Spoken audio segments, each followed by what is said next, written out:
حضرت موسیٰ کے چچا کا بیٹا تھا قارون. حضرت موسیٰ کی دعا سے دولت ملی.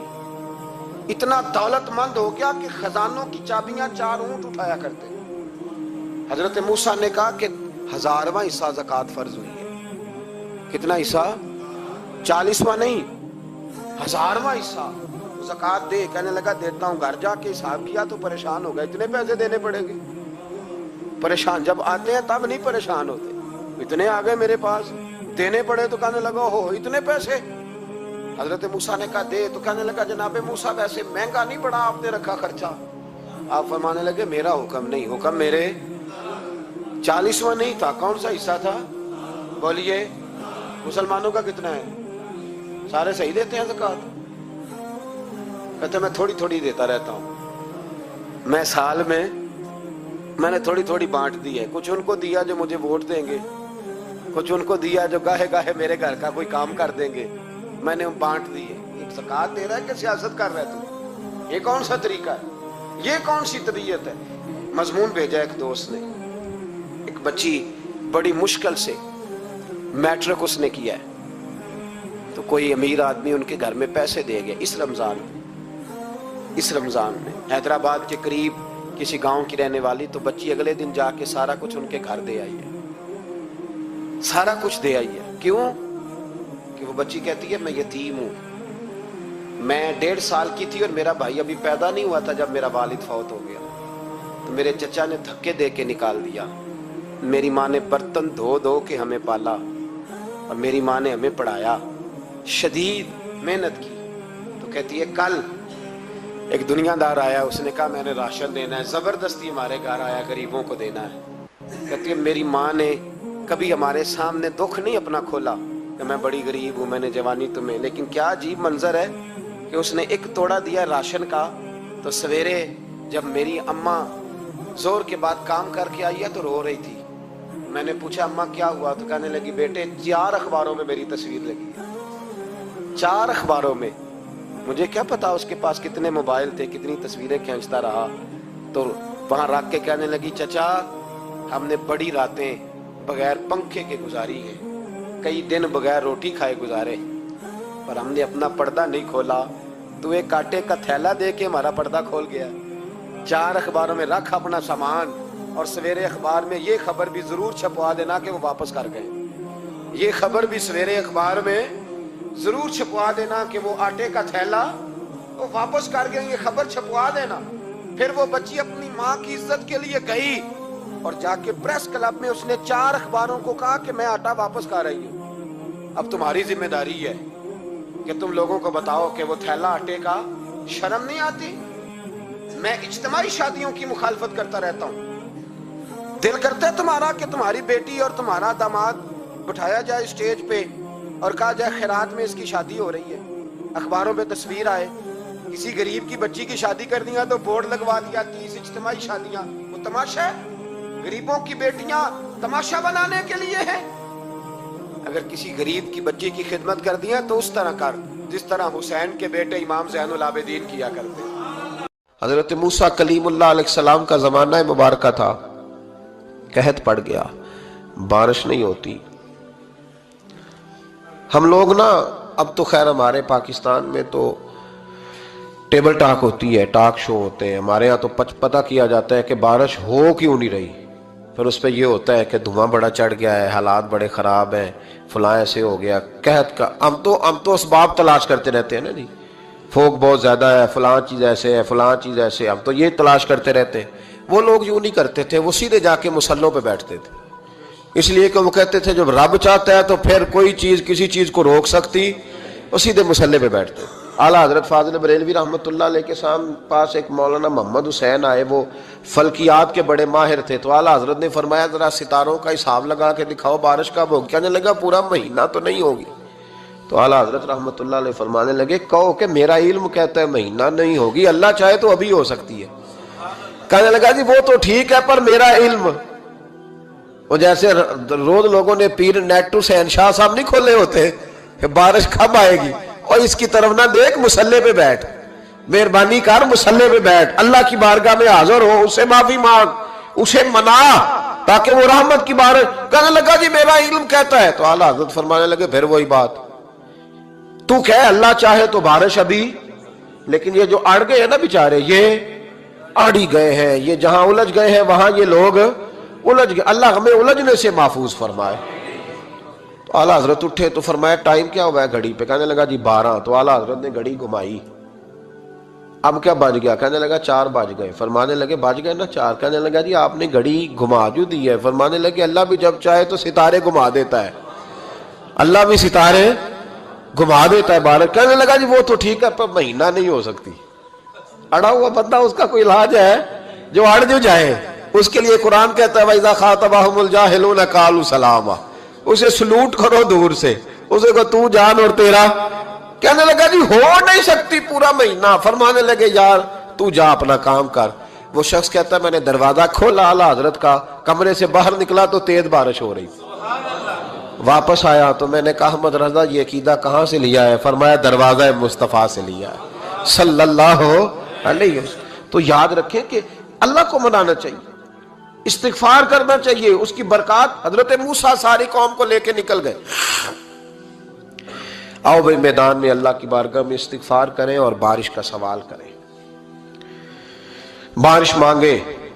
جب باہر نکلے دیر تک دعائیں ہوتی رہیں تو حضرت موسیٰ علیہ السلام کو رب کریم نے وحی فرمائی کہ موسیٰ آپ کی قوم میں نے ایک شخص ہے جس کو 40 سال ہو گئے نافرمانی کرتے, اس نے رب سے صلح نہیں کی.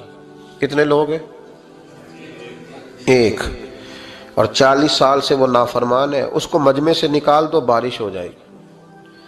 اگر ایک گناہگار کی وجہ سے بارش رک جاتی ہے اور جہاں دروازے کھلے ہوئے ہوں, جہاں تنہائیاں خوفناک ہوں, اور جہاں تباہی اتری ہوئی ہو, اور جہاں لوگ کروڑوں روپیہ مال ہڑپ کر گئے ہوں, اور جہاں علماء کو ہاتھ کڑیاں لگا کے ٹھنڈی زمینوں پہ لٹا دیا جائے اور قوم کہہ رہی ہو اچھا ہوا اچھا ہوا, اور لوگ پھبتیاں اڑا رہے ہوں, مذاق کر رہے ہوں, تو پھر اس قوم پہ کس طرح کر کے فضل الہی. اور یہ مولوی کا معاملہ نہیں, یہ تو ممبر رسول کا معاملہ ہے. میرے مصطفیٰ نے یہ نہیں کہا پیر میرا وارث ہے, حضور نے فرمایا عالم میرے دین کے وارث ہے.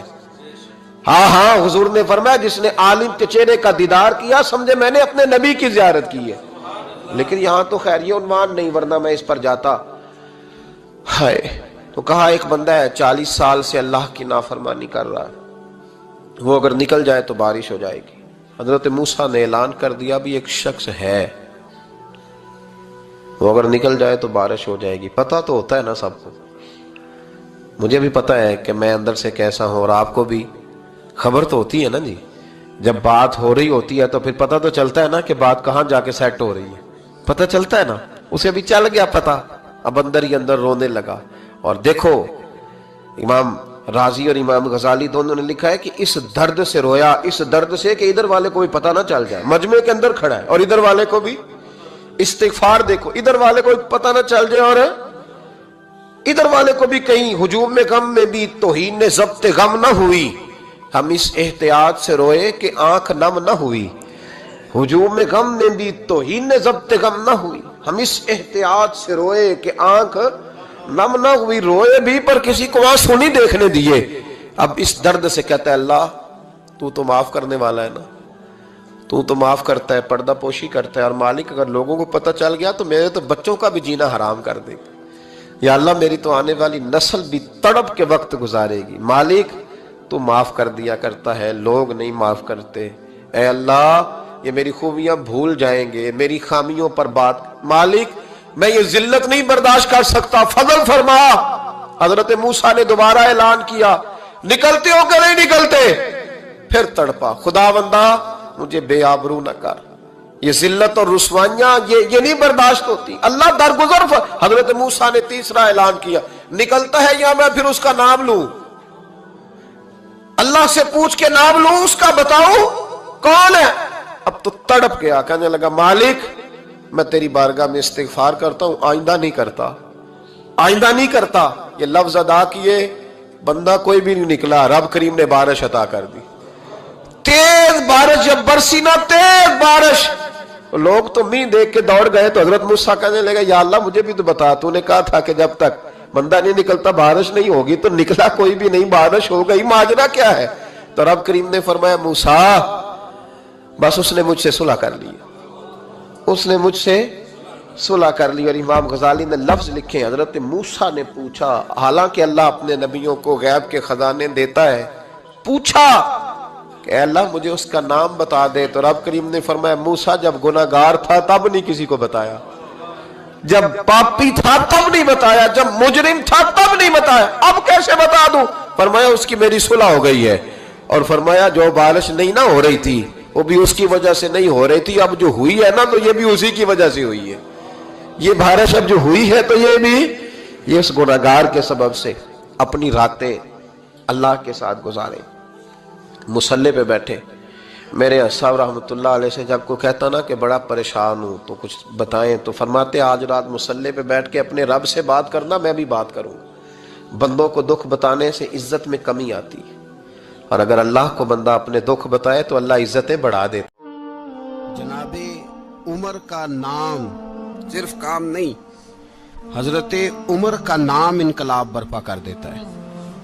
حضرت عمر کا نام کفر کے ایوانوں میں جبر، ظلم، شرک کی وادیوں میں جب حضرت عمر کا نام بھی لیا جائے تو بے ایمان کانپنا شروع ہو جاتے۔ حضرت عمر فاروق رضی اللہ تعالی عنہ، حضرت عمر معمولی شخص نہیں، معمولی آدمی نہیں۔ کچھ لوگ صدیوں کے بعد پیدا ہوتے ہیں، اور کچھ لوگ ایسے ہوتے ہیں جو ایک ہی بار پیدا ہوتے ہیں، ان جیسا دوسرا پیدا ہوتا ہی نہیں، دوسرا ان طرح کا پیدا ہوتا ہی۔ حضرت عمر رضی اللہ تعالیٰ عنہ جیسی شخصیات پیدا ہی نہیں ہوتی دوبارہ۔ سارے صحابہ در رسالت مآب پہ خود آئے۔ یہ وہ عظیم شخص ہے جسے اللہ کے محبوب نے اللہ سے مانگ کے لیا، کہا اے اللہ یہ مجھے دے دے، اللہ سے مانگ کے لیا ہے۔ اس لیے صوفیاء کہتے ہیں کچھ مرید ہوتے ہیں کچھ مراد ہوتے ہیں، کچھ مرید ہوتے ہیں کچھ مراد ہوتے ہیں۔ مرید وہ ہوتا ہے جو چل کے آتا ہے، آ کے مرید ہوتا ہے۔ مراد وہ ہوتا ہے جسے کہا جاتا ہے کہ یہ کبھی میرا بن جائے نا، یہ کبھی آ جائے نا، میرا بن جائے، اس کو مراد کہتے ہیں۔ حضرت عمر مصطفیٰ کریم کی مراد ہیں، حضور کی مراد ہے۔ اللہم اعز الاسلام بے اسلام عمر ابن خطاب، اے اللہ اسلام کو عزت دے دے، میرے عمر کو کلمہ پڑھنے کی توفیق عطا فرما دے۔ اور کیسے دعا مانگی؟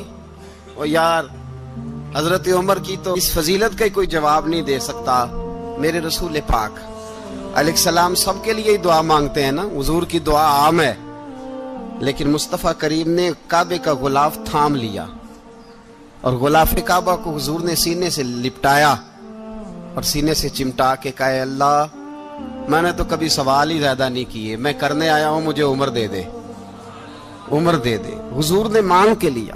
اور پھر جب جس کو حضور مانگے اللہ سے کہ حضرت عمر رضی اللہ تعالیٰ عنہ کا آج یوم شہادت ہے، میرا تو دل کرتا تھا کہ فجر سے باتیں شروع ہوں اور سارا دن ہی عمر کی باتیں ہوتی رہیں، سارا دن جناب عمر کی باتیں، سارا دن، اس لیے کہ ذکر جناب عمر کا ہوگا پر راضی اللہ کے رسول ہوں گے صلی اللہ، تو جاگ کے بیٹھے، خوش ہو کے بیٹھے۔ ہمارے ہاں منایا ہی نہیں جاتا، بابے اللہ کیتا ساؤن بھادروں اسو کتا تے منڈے جنوری فروری، تو اسلامی سال بھی گیا اور وہ تاریخیں بھی ساری گئیں۔ یکم محرم امت مسلمہ کے لیے بہت بڑا دن ہے، بہت بڑا دن، یہ شہادت ہے حضرت عمر فاروق کی رضی اللہ تعالی عنہ۔ یہاں چھوٹی چھوٹی باتوں پہ گورنمنٹ چھٹی کرتی پھرتی ہے، چھوٹی چھوٹی باتوں، الیکشن ہو گیا تو چھٹی، فلاں جگہ پہ تھوڑا سا کسی نے خبر دے دی کہ کوئی پریشانی ہے تو چھٹی، فلاں جگہ یہ ہو گیا تو چھٹی، یہاں تک کہ فلاں وزیر صاحب فلاں علاقے میں آئیں گے تو سارے علاقے کو چھٹی۔ اور اب تو اس سے بڑا حال ہونے لگا ہے، اگر جن لوگوں کی سندھ میں حکومت ہے ان کے لیڈر کا دن آیا تو اس دن چھٹی، اور جن کی پنجاب میں حکومت ہے ان کا دن آیا تو چھٹی. ہمارا مطالبہ ہے حکومت پاکستان سے, اگر سر اٹھا کے جینا چاہتے ہو تو یکم محرم کو چھٹی کیا کرو. اگر سر اٹھا کے جینا چاہتے ہو تو یکم محرم کو چھٹی کرو جناب عمر کے دن, اور ملت کے جوانوں کو بتاؤ کہ اگر عزت کی زندگی جینا چاہتے ہو تو اس طرح جیو جس طرح فاروق اعظم جی کے گئے. عزت اور وقار کی زندگی, جمہوریت حضرت عمر سے سیکھنی پڑے گی. حکومت کرنے کے طریقے حضرت عمر سے. رعایا کو سیکھنا پڑے گا کہ امیر کس طرح بنایا جاتا ہے اور امیر کس طرح کے ہوتے ہیں. یہاں لوگ ہمیں یورپ کی مثالیں دیتے ہیں, لوگ یہاں ہمیں آ کر کے امریکہ کی مثالیں, انہیں کیا پتا حکومت کیا ہوتی ہے. وہ کہتے ہیں جی وہ سائیکل پہ جاتا ہے ان کا حکمران. میں نے کہا وہ سائیکل پہ جاتا ہے؟ میرے عمر فاروق مدینے سے مکے گئے تھے تو پیدل ہی حج کرنے چلے گئے, پیدل ہی. اور جناب عمر فاروق رضی اللہ تعالیٰ عنہ عید کی نماز پڑھانے گئے. عید کی نماز عمر خطبہ عید دینے گئے. اور اس زمانے میں کون سا غریب ہے جو ننگے پاؤں جاتا ہو؟ کون سا غریب ہے جو مسجد ننگے پاؤں جاتا ہو؟ لوگوں نے تو 3 قسم کی چپلیں رکھی ہوئی ہیں. ایک مسجد جانے کی علیحدہ ہے, گھر پہننے کی علیحدہ ہے, شادی بیاہ پہ جانے کی چپل علیحدہ ہے. حضرت عمر فاروق رضی اللہ تعالیٰ عنہ نکلے عید کا خطبہ دینے کے لیے تو بیوی سے کہنے لگے جوتا. اس نے کہا صاحب اتنی دفعہ ٹوٹا ہے اب گانٹھا نہیں جا سکتا, اتنی دفعہ ٹوٹا ہے کہ اب دوبارہ پیمند نہیں لگ سکتے. تو حضرت عمر کہنے لگے چل کوئی حرج نہیں, بغیر جوتے کے ننگے پیر ہی چلتے ہیں, کوئی حرج نہیں. تو کہنے لگے لوگ کیا کہیں گے؟ فرمایا چپ کر. لوگ جس دن عمر نے یہ دیکھ لیا نا لوگ اس کے بارے میں کیا کہتے ہیں, اس دن عمر نہیں رہے گا. تو کہا پھر آپ کا نظریہ کیا ہے؟ فرمایا میرا نظریہ یہ ہے کہ رب رسول میرے بارے میں کیا کہتے ہیں. لوگوں کا کیا ہے؟ لوگ کل کسی کے بارے میں کچھ کہتے ہیں اور پرسوں کچھ کہتے ہیں. میرا نظریہ یہ ہے کہ رب رسول میرے بارے میں ننگے پیر عمر جا رہے ہیں. کون جی؟ میں بڑا ماڑا. اچھا جناب کیا غربت ہے؟ 10 قسم کے جوڑے لٹکے ہوئے ہیں کمرے میں اور پہننے کی فرصت نہیں. سویرے کیا پہننا ہے, شام کیا پہننا ہے, 15 سوٹ کٹھے استری ہو کے لانڈری والا بھیج رہا ہے, اور تو غریب ہے. تو بہت بڑا غریب ہے. اس لیے کہ غربت پیسوں کی وجہ سے نہیں ہوتی, غربت تو دل کی ہوتی ہے. تو واقعی بڑا غریب ہے اور تو غریب ہی رہے گا. امیر تو عمر فاروق تھے جو ننگے پاؤں چلے گئے عید کی نماز پڑھانے. تو رستے میں جو ملا کہنے لگا عمر جوتا تو پہن لو. فرمایا تمہیں عمر کا جوتا نہ پہننے کا نقص تو نظر آیا ہے, کوئی حرج نہیں. اگر عمر کو کبھی بتانا ہوا تو وہ والا نقص بتانا جو عمر کی سیرت میں پیدا ہو, کردار میں پیدا ہو, وہ والا نقص بتانا. یہ چھوڑو جوتے آتے جاتے رہتے, ننگے پاؤں گئے, پاؤں دھوئے, نماز پڑھائی, لوٹ آئے. او بھائی یہاں تو ہمارا بناؤ سنگار اترنا, جتنی توجہ کپڑوں کی طرف ہے اتنی توجہ کبھی ہماری علم کی طرف ہوتی نا, جتنا ذوق شوق ہمارا بناؤ سنگار کی جانب ہے, اتنا بناؤ سنگار کبھی ہمارا اخلاقیات کی جانب ہوتا تو معاملات بڑی حد تک سنورے ہوئے ہوتے. حضرت سیدنا فاروق اعظم رضی اللہ تعالی اپنی زندگی کو ترتیب دیا. ایک دن بھی خلافت نہیں مانگی اللہ سے. حضرت عوف بن مالک اشجعی ایک صحابی ہیں. حضرت عوف بن مالک رضی اللہ تعالیٰ عنہ فرماتے ہیں کہ جناب ابو بکر صدیق کا زمانہ تھا تو میں نے خواب دیکھا. میں نے خواب میں جناب عمر کو دیکھا اور میں نے دیکھا کہ کوئی کہنے والا کہہ رہا ہے کہ عمر وہ ہے کہ اللہ کے رستے میں کوئی اسے جتنا مرضی برا بھلا کہے یہ پرواہ نہیں کرتا. کس کے رستے میں؟ بولے سارے. اس کا مطلب ہے اللہ کے رستے میں لوگ برا بھلا بھی. قرآن مجید نے کہا وَلَا يَخَافُونَ لَوْمَةَ لَائِمٍ. کچھ لوگ ایسے ہیں جو برا بھلا کہنے والوں کی پرواہ نہیں کرتے. آپ یقین کریں اگر پرواہ شروع ہو جائے نا تو دین کا کام ختم ہو جائے. نہ کوئی تقریر کرے, نہ کوئی تدریس کرے, نہ کوئی پیری مریدی کرے, ختم ہو جائے اگر باتوں کی پرواہ ہو. لیکن وہ پرواہ. حضرت عوف بن مالک اشجعی کہتے ہیں میں نے خواب میں دیکھا کہ عمر وہ ہے جو کسی کی پرواہ, اور دوسری بات میں نے یہ دیکھی کہ عمر خلیفہ بنے گا, اور تیسری بات میں نے خواب میں یہ دیکھی کہ عمر شہید بھی کیا جائے گا, عمر شہید بھی ہوگا. یہ میں نے 3 باتیں خواب میں دیکھی. فرماتے ہیں میں نے آ کے خواب حضرت ابو بکر صدیق کو سنائی, وہ خلیفہ تھے. وہ کہنے لگے ٹھہر جا, میں عمر کو بلاتا ہوں, اس کے سامنے دوبارہ سنانا. اس کے سامنے فرماتے میں نے بلایا حضرت عمر فاروق کو، آ کے بیٹھے، خواب شروع ہوا کہ ایک بات تو میں نے یہ دیکھی کہ آپ ملامت کرنے والے کی پرواہ نہیں کرتے، دوسرا آپ خلیفہ بنے گے۔ جناب عمر کہنے لگے چپ کر، ابو بکر کے سامنے ہی کہہ رہا ہے، چپ کر، خلیفہ کے سامنے ہی کہہ رہا ہے۔ تو حضرت ابو بکر صدیق کہنے لگے عمر اسے کہنے دو، مجھے لگتا ہے رب کی رضا یہی ہے کہ میرے بعد اگر مصطفیٰ کا منبر ملے تو عمر کو ملے، اسے کہنے دو، کہنے دو۔ یار یہاں تو لوگ ڈینگے مارتے ہیں، یہاں تو لوگ دعوے کرتے ہیں میرے سامنے فلانے کو بھی بٹھاؤ، فلانے کو بھی بٹھاؤ، اس کو کیا پتا، اس کو کیا پتا، یہ تو بڑکے مارنے کا دور ہے۔ حضرت عمر رضی اللہ تعالیٰ عنہ کو تیسری بات کہی، حضرت عوف بن مالک نے کہا آپ شہید کیے جائیں گے، میں نے خواب دیکھی ہے۔ نیک لوگوں کے خواب بڑی حد تک سچے ہوتے ہیں، کہا میں نے خواب دیکھی ہے۔ تو حضرت عمر کہنے لگے شہید تو دلیر لوگ ہوتے ہیں، شہید تو دلیر، جسے سارا زمانہ دلیر کہہ رہا ہے وہ اپنے بارے میں کیا کہہ رہے ہیں، کہتے ہیں شہید تو دلیر، میں تو کاہل سا آدمی ہوں، سست آدمی ہوں، میں تو اتنا کام ہی نہیں کرتا، تو یہ خواب تو نے جو ٹھیک ہے دیکھا ہے نا پھر سے دیکھنا۔ تو ابو بکر صدیق فرمانے لگے عاجزی نہ کر، انکساری نہ کر، تو جو کہہ رہا ہے ٹھیک کہہ رہا ہے، لیکن مجھے سن کے شکر بھی ہوا ہے اور افسوس بھی ہوا ہے۔ افسوس اس بات کا کہ تیرے جیسا بطل عظیم چلا جائے گا، اور شکر اس بات کا کہ رب تجھے زندگی بھی اعزاز والی دے گا، اور شہادت کی موت دے کے اللہ تجھے موت بھی عزت والی عطا فرمائے گا۔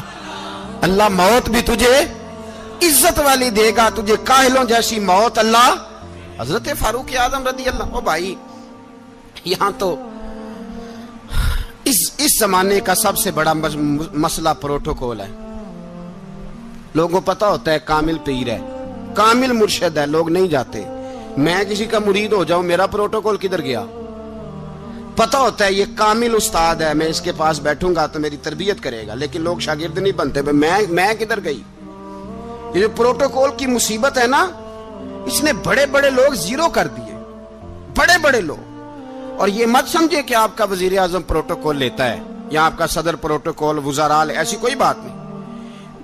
ہم چھوٹے طبقے سے لے کر بڑے سارے پروٹوکول کے قائل ہیں۔ ہمارا تو داماد بھی کہتا ہے کہ مجھے پوچھا نہیں میں تمہارے گھر کیوں آؤں۔ ہمارا تو بھائی ہر شخص اعلان کرتا ہے پروٹوکول کا، فلانے نے عزت نہیں دی تو واپس آ جاؤ، فلانے نے سلوٹ نہیں کیا تو واپس آ جاؤ۔ لوگ جہاں سلوٹ کرنا چاہیے وہاں بھی سلوٹ کرانے کے قائل ہیں۔ پر حضرت عمر رضی اللہ تعالی، حضرت عمر کی سادگی اور پھر جناب عمر کی عاجزی، جب انسان اپنے اوپر سوار کر لیتا ہے نا، سوار کر لیتا ہے، میں بدکار پرانا خادم، کسے در ملی نٹ ہوئی، تے واصف یار نے نظر جو کیتی تے واصف ہی۔ میں اکثر سوچتا ہوں حضور نے جہاں بھی کہا نا، فرمایا میرے بعد نبی ہوتے تو خطاب کے بیٹے عمر ہوتے۔ حضور نے فرمایا عمر جس رستے سے جاتا ہے شیطان وہ رستہ بدل جاتا ہے۔ نبی پاک صلی اللہ علیہ وسلم نے فرمایا میرا عمر وہ ہے کہ اس کی زبان پر حق جاری ہے۔ حضور علیہ الصلوۃ نے فرمایا 950 سال حضرت جبریل میرے عمر کی شان بیان کریں تو ان کی عظمت ختم نہیں ہوتی۔ 950 سال جبریل عظمت بیان کرے تو ختم نہیں ہوتی۔ یہ بات ہے حضرت عمر کی، اور فرمایا عمر ابو بکر کی نیکیوں میں سے ایک نیکی ہے، یہ شان ہے اب عمر فاروق رضی اللہ تعالیٰ عنہ کی۔ حضور نے فرمایا میرے بعد نبی ہوتے تو عمر ہوتے، جس گلی سے عمر آئے شیطان رستہ بدل جائے۔ میرے عمر فاروق کی شان 950 سال بیان ہو تو ختم نہ ہو۔ عمر کی زبان پر اللہ حق بیان کرتا ہے، جو عمر کہتا ہے وہی رب کر دیتا ہے۔ حضور ساری زندگی فضیلتیں بیان کرتے رہے، عمر جواب میں کیا کہتے ہیں؟ کوئی بتائے نا کہ یہ والی حدیثیں کبھی عمر نے بھی روایت کی ہوں کہ حضور نے میرے بارے میں یہ کہا ہے۔ یہ روایتیں وہ روایت نہیں کرتے، ان سے جب لوگ کہتے عمر تیری بڑی بات ہے تو عمر رو پڑتے، کہتے میں تو اونٹ چرانے والے باپ کا بیٹا ہوں، میں تو اونٹ چرانے والے باپ کا بیٹا، اونٹ چرا۔ اس سے آگے عمر گئے ہی نہیں ساری زندگی، اس سے آگے لفظ ہی نہیں ادا کی۔ اور میں تو بھائی اونٹ چرانے والا، میرا باپ تو اونٹ چرایا کرتا تھا، 10 اونٹ تھے، میری ڈیوٹی ہوتی تھی، سنبھالے نہیں جاتے تھے، ابا ڈنڈوں سے مارتا تھا۔ ساری زندگی عمر حج کرنے گئے، ایک خشک تنا کھجور کا عمر فاروق رضی اللہ تعالیٰ عنہ نے اس کو اپنے کلاوے میں لیا، رونے لگے۔ لوگوں نے کہا عمر کیا ہوا؟ فرمانے لگے یہاں میں اونٹ چرایا کرتا تھا، یہاں میں اونٹ چراتا تھا، 10 اونٹ سنبھالے نہیں جاتے تھے، دیکھو رسول اللہ کی شان، آج ساری امت چلانے کا طریقہ عطا فرما دیا ہے۔ ساری نظریے سے پیار۔ یار پیسہ کس کو برا لگتا ہے؟ آپ جس آدمی کی 50 کروڑ کی پراپرٹی ہے اس کو پوچھیں سب سے غریب، آپ کو وہی نظر آئے گا۔ وہ کہے گا میں ٹائٹ ہوں، حالات بڑے۔ میں کئی بار پوچھے انہوں نے، میں کہتا ترجمہ بھی 10 چھڑوں کی، ہمیں تو سمجھ نہیں آتی، اور ٹائٹ حالات کون سے ہوتے ہیں جی؟ جس آدمی کا کروڑوں میں کاروبار ہے نا، اس کو آپ چھیڑے وہ رونے لگ جائے گا، رونے۔ تو کئی میں نے ایسے دیکھے ہیں کرائے کا مکان ہے، ان سے پوچھے صاحب کیا حال ہے، تو کہتے ہیں جتنی اللہ نے شان والی زندگی ہمیں عطا کی ہے کسی کو نہیں دی ہوئی۔ اس کا مطلب ہے خوشی بھی یہی ہے اور غم بھی یہی ہے، اندر سے خوشی ہے، اندر سے ہی۔ تو نے اگر راضی رہنا ہے تو ادھر سے رہنا ہے، ناراض رہنا ہے تو بس اپنے آپ کو خوش رکھے گا تو ہو جائے گا۔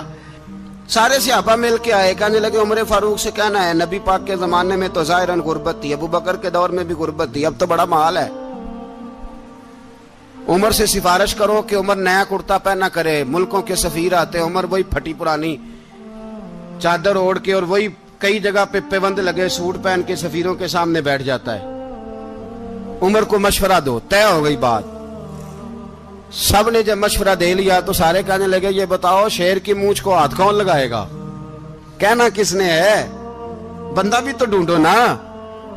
نے کہا جناب میرا یہ خیال ہے کہ مولا علی شیر خدا کہیں گے، کیونکہ جس شخص کی عمر کو سب سے زیادہ حیا کرتے دیکھا وہ شیر خدا مولا علی ہے، رضی اللہ تعالی علی کہیں گے۔ اس لیے کہ جناب علی تو کئی دفعہ جب گفتگو کرتے تھے تو حضرت عمر چپ کر جاتے تھے اور فرماتے تھے علی نہ ہوتا تو میں ہلاک ہو جاتا۔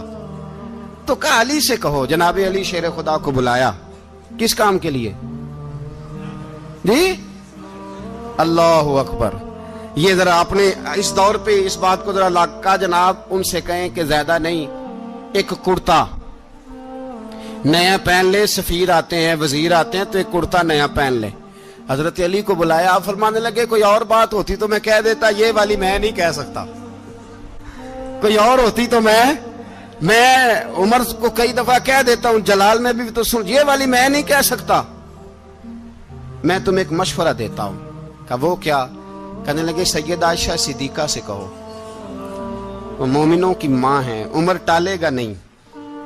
اماں جی سے جا کے کہا اماں جی نیا کرتا عمر سے کہیں پہن لیں، وزیر آتے ہیں بڑے بڑے لوگ تو چلو کوئی حرج نہیں۔ اماں جی نے کہا اچھا کوئی بات نہیں میں بلا لیتی ہوں۔ جناب عائشہ نے پیغام بھیجا، جب خادم نے کہا نا مصطفیٰ کے گھر سے پیغام آیا ہے تو 20 لوگ بیٹھے تھے، عمر کانپتے ہوئے اٹھے، کانپتے دوڑے۔ حضرت عائشہ پردے میں تھی تو فرماتی ہیں عمر اتحیات کی حالت میں بیٹھ گئے۔ کہا اماں جی دیر تو نہیں ہو گئی مجھے آنے میں؟ کہا نہیں ٹائم پہ آ گئے ہو، کس لیے بلایا تھا؟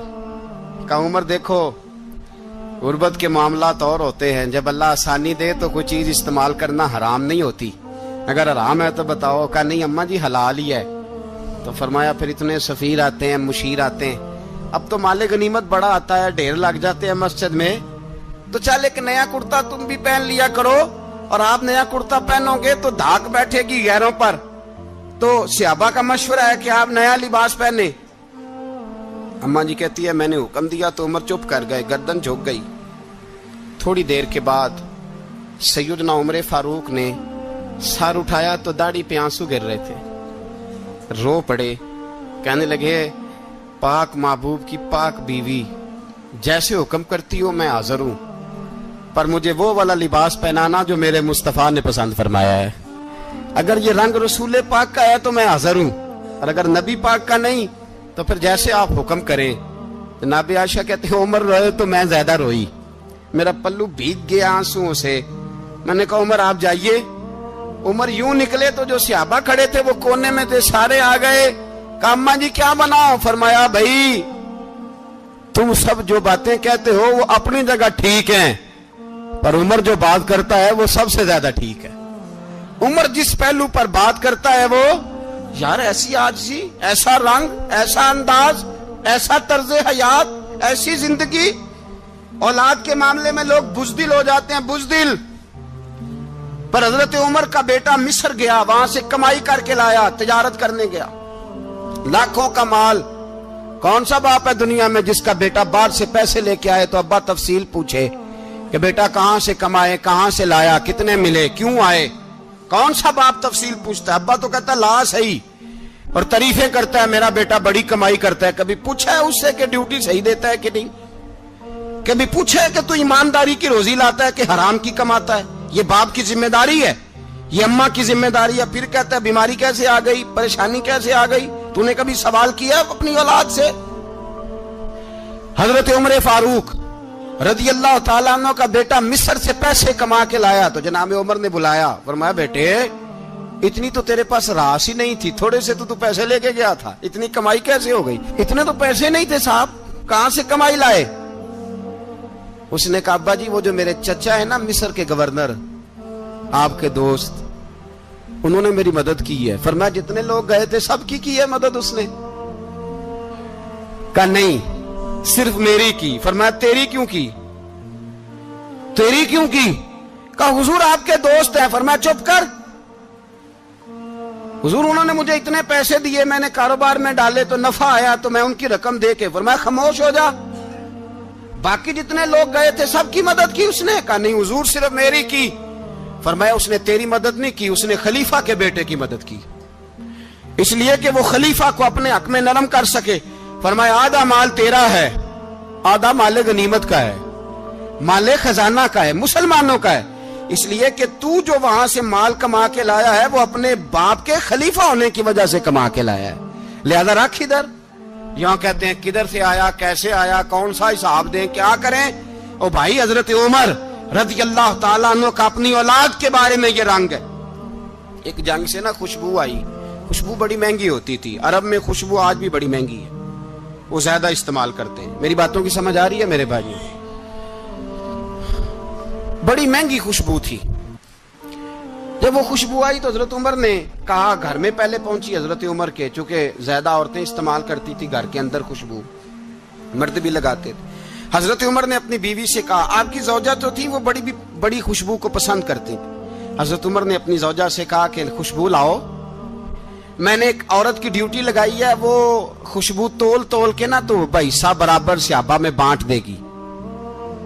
تو آپ کی زوجہ کہنے لگی کسی بی بی کی ڈیوٹی لگانے کی کیا ضرورت تھی، میں جو موجود تھی میں بانٹ دیتی ہوں تول کے حصہ برابر. آپ نے فرمایا نہیں تو رہنے دے، وہ فلانی بی بی بانٹے گی. کہا حضور میں نے بھی بانٹنی ہے، میرے پہ کچھ حق ہے؟ آپ نے فرمایا نہیں تو تفصیل نہ پوچھ، تو خوشبو دے دے، کوئی اور بانٹے گی. خاتون خانہ تھی نا، کہنے لگی نہیں مجھے بھی آج آپ کو بتانا ہی پڑے گا کہ کوئی جو بانٹ سکتی ہے تو میں کیوں نہیں بانٹ سکتی؟ زوجہ کہتی عمر نے بات کی تو میری چیخیں نکل گئی. حضرت عمر فرمانے لگے جب تو خوشبو بانٹے گی نا تیرے ہاتھوں کو بھی لگے گی، تیرے دوپٹوں کو بھی لگ جائے گی. اگر رب کریم نے مجھ سے سوال پوچھا کہ عمر خوشبو تو مسلمانوں کی تھی، تیری بیوی کے دوپٹے کو کیوں لگ گئی، تو میں اللہ کے حضور کیا جواب دوں گا؟ اگر اللہ نے یہ سوال کیا کہ تیری بیوی نے کیوں لگائی، وہ تو حصہ تھا مسلمانوں کا، تو تو نے تیری بیوی نے کیوں لگائی؟ تو فرمایا میں نہیں چاہتا کہ اللہ کے حضور مجھے اور تجھے باز پرس ہو، لہذا کسی اور کو بانٹنے دے. زوجہ روئی اور تڑپ کے کہنے لگی عمر مجھے لگتا ہے صبح قیامت بھی تیری بیوی ہونے کی وجہ سے اللہ مجھے جنت عطا فرما دے گا، تیری زوجہ ہونے کی برکت سے. بھائی یہ معیار رکھا، خدا کی قسم ایسا شخص تاریخ میں دوبارہ نہیں آیا. اتنا بڑا آدمی، اتنا بڑا شخص، اتنا بڑا آدمی، اور پھر رنگ یہ ہے کہ عمر 22 لاکھ مربع میل کا حکمران، 22 لاکھ، اور کھجور کے درخت کے نیچے مٹی کا ڈھیلا لے کے سو گئے ہیں، پرواہ کوئی نہیں، کوئی مسئلہ ہی نہیں. 2 غلام ساتھ بیٹھے تو ایک روٹی حضرت عمر نے گھر سے منگوائی، تھوڑا سا سرکہ، تو غلام کہنے لگے ہم نے بھی کھانی ہے. فرمایا کوئی حرج نہیں، روٹی کو پیٹ بھر کے کھانا ضروری تو نہیں، 3 حصوں میں بانٹ لیتے. ایک آدمی آیا ہوا تھا مصر کا رہنے والا ملنے کے لیے، اس نے پوچھا عمر کدھر ہیں؟ تو کہا وہ ادھر جاؤ مسجد میں بیٹھے ہوں گے. اور واپس آیا تو کہنے لگا وہاں تو 3 غلام بیٹھے ہیں. ایک روٹی بانٹ بانٹ کے کھا رہے ہیں, لگتا ہے کئی دنوں سے روٹی نہیں ملی. کہا 3 غلام تو کوئی نہیں, وہاں 2 ہی تھے, تیسرے تو امیر المومنین تھے. اس نے کہا نہیں 3 غلام ہیں, کپڑے بھی ایک طرح کے پہنے ہوئے ہیں, بلکہ 2 کے تو پھر صحیح ہیں, تیسرے کے تو زیادہ ماڑے ہیں. کپڑے بھی ایک طرح کے, کھانا پینا بھی ایک طرح کا, اور ان کا نشست برخاست بھی ایک طرح کی ہے, لہذا کوئی فرق نہیں. حضرت ابو ہریرہ کہتے ہیں میں لے کے آیا, اور جناب عمر کو جب میں نے کچی زمین میں تامت سمیٹ بیٹھے دیکھا تو میں رو پڑا. میں نے اس مصر سے آنے والے کو کہا تو اس کے جلوے دیکھ, اگر اس کی ذات میں اتنا حسن ہے تو محمد عربی کا مقام کیا ہوگا. یہ مقام غور ہے, مقام غور. 10 محرم کو لوگ دیگے پکائیں گے نا, نہیں پکانی ہے, کوئی بول دے نہیں, ہاں نہ نہیں کر دے, پروگرام بدلیا تو نہیں دی عید کی کہ وہ کام شروع ہویا ہے لات ٹیٹ ہونے والا. کیوں جی, پکنی ہے نا دیکھیں 10 محرم کو انشاءاللہ تعالی, ہم بھی پکائیں گے انشاءاللہ, یہاں بھی پروگرام ہوگا. تو 10 محرم کو جو دیگ پکنی ہے تو ایسا نہیں ہو سکتا کہ 1 محرم کو حضرت عمر کے نام کی بھی کوئی پک جائے. اگر امام حسن حسین کے نام کی دیگیں پکے تو جو امام حسن حسین کے سے پیار کرنے والے ہیں, جو امام حسن حسین سے, ہم لوگوں نے بھی عجیب رٹا اپنایا ہے نا, ہم لوگ بات کا ایک پہلو دیکھتے ہیں دوسرا نہیں دیکھتے. حضرت امام حسن اور حسین کو بھی نبی پاک نے شہید کہا, اور جناب عمر کو بھی رسول اللہ نے خود شہید فرمایا. فرمایا شہید ہے, خود فرمایا اپنی زبان سے کہ یہ شہید ہے, خود میرا عمر شہید ہے. تو ان کے نام کی دیگ نہیں پکنی چاہیے, اس طرف نہیں ہماری توجہ ہونی چاہیے. اور اہل بیت نبو, یہ بات میں پہلے بھی کرتا ہوں, آج پھر کرنا ضروری سمجھتا ہوں. اہل بیت کا پیار سن لو کان کھول کے, اہل بیت کا پیار اگر ہمیں کسی نے سکھایا ہے تو سیدنا عمر فاروق نے سکھایا ہے. اہل بیت نبوت کی محبت اگر کسی نے سکھائی ہے تو کس نے سکھائی ہے, بول کے بتائیے. حضرت عمر نے. اہل بیت کا پیار ہمیں حضرت عمر نے بول کر کے سکھایا ہے. بھائی یاد رکھیں, کسی کی طاقت نہیں تھی دم مارنے کی حضرت عمر کے سامنے, طاقت ہی نہیں تھی. کیسر و کسرا کانپ جاتے تھے, جرات ہی نہیں کرتے تھے حضرت. اور ہمارے تو تعلقات بڑے ہیں نا غیروں سے. حضرت ابو موسیٰ اشعری رضی اللہ تعالیٰ عنہ فرماتے ہیں میرا منشی عیسائی تھا, وہ کاتب کہتے تھے وہ لوگ, میرا حساب کتاب عیسائی تھا. تو فرماتے ہیں ایک دن میں نے وہ سارا حساب کتاب لین دین کے حضرت عمر کو دکھائے تو فرمانے لگے جس نے لکھے ہیں اس کو بلاؤ. کہنے لگے ضرور مسجد نہیں آ سکتا. کیوں نہیں آ سکتا؟ کہنے لگے وہ عیسائی ہے. کہتے ہیں حضرت عمر جلال میں آ گئے. آپ فرمانے لگے جنہیں رب دور کرتا ہے تم کیوں قریب کرتے ہو, جنہیں اللہ دور کرتا ہے. فرمایا تم غیروں کو اگر عہدے دو گے تو اپنوں کا کیا بنے گا, اگر تم غیروں کو عہدے دو گے تو اپنوں کا. یہ سوچ ہے جو آج برما کے مسلمانوں کے لیے بھی ضروری ہے. کہا اگر تم غیروں کو عہدے دو گے تو اپنوں کا. ہم نے غیروں کو عہدے دیے تو دیکھا نا اپنے کس طرح کاٹے جا رہے ہیں. غیروں کو جو عہدے دے دیے جرانے سارے غیروں سے, روز دعویٰ ہوتا ہے چین ہمارا سجن ہے, چین ہمارا دوست ہے. او بھائی دوست ہے تو اس سے کہو نا کہ برما تو تمہاری ایک چھوٹی سی ریاست ہے, چین کے بغیر تو وہ سانس بھی نہیں لے سکتا. اس کو کہو نا اس حکومت پہ دباؤ ڈالے. لیکن ہم لوگوں نے غیروں کو عہدے دیے تو اپنے پس گئے. حضرت عمر کہتے تھے ذمی کا ہم ادب کریں گے, ذمی کافر کا ہم, ایسا کافر جو مسلمان ریاست کو قبول کرے, بدامنی نہ پھیلائے. ایک آدمی کو آپ نے دیکھا آنکھوں سے نابینا ہے اور بھیک مانگ رہا ہے, تو حضرت عمر کو نظر آ گیا. فرمایا کون ہو؟ اس نے کہا میں یہودی ہوں. فرمایا بھیک کیوں مانگتے ہو؟ کہا جب تک تندرست تھا مسلمانوں کو جزیہ دیتا تھا, بوڑھا ہو گیا ہوں کیا کروں. حضرت عمر نے گھوڑے کی پشت پہ بٹھایا, کافر کو گھوڑے کی پشت پہ بٹھایا اور بٹھا کے مدینے لائے. حضرت علی شیر خدا وزیر خزانہ تھے. فرمایا علی اس کا وظیفہ جاری کرو. کہا یہ کون ہے؟ فرمایا یہ یہودی ہے لیکن یہ ہمیں جزیہ دیتا رہا, بوڑھا ہو گیا بیچارہ, بھیک مانگنے پہ مجبور ہے, ہماری حکومت کے اندر رہتا ہے, اس کا پورا وظیفہ جتنا خرچہ اتنا وظیفہ لگاؤ. حضرت علی کہتے ہیں میں وظیفہ لگا رہا تھا اور وہ میرے نبی کا کلمہ پڑھ رہا تھا, وہ رسول اللہ کا کلمہ پڑھ رہا تھا. یہ مزاج, یہ نہیں کہ کافر. حضرت عمر نے گورنروں کو خط لکھے تھے کہ زبردستی کسی کو مسلمان نہیں کرنا, جہاں ان کی عبادت گاہیں بنی ہو گرانی نہیں, کوئی مندر کوئی گرجا ضائع نہیں کرنا. اسلام سب کو جینے کا موقع دیتا ہے, پر بے ایمانوں ظالموں بدذاتوں تمہیں یہ کہتا ہے کہ ہم تمہیں جینے کا موقع دیتے, تم بھی مسلمانوں کو جینے کا موقع دو. یہ جہاں بستے ہیں جہاں رہتے ہیں انہیں وہاں جینے کا موقع دو.